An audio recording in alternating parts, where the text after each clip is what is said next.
Hey everyone, welcome back to our channel. Today I'm gonna show you how to delete comment history on TikTok.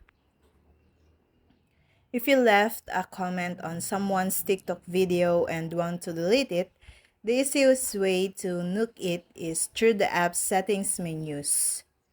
First, open TikTok on your mobile device and tap the profile tab in the bottom right corner. Next, tap the three lines button at the top right. From the menu that slides up from the bottom, tap Settings and Privacy.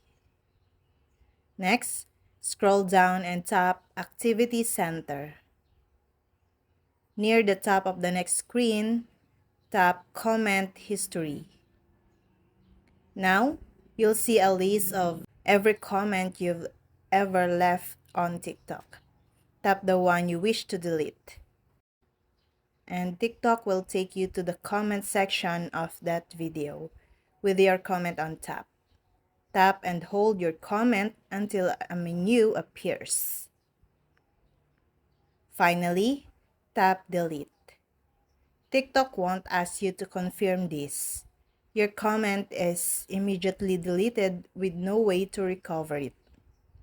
Yes, you'll have to do this one at a time.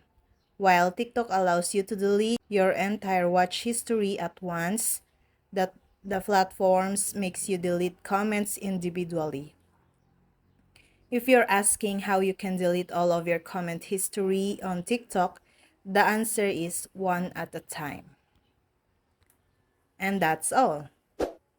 Thank you guys for watching these videos, and see you guys for the next videos.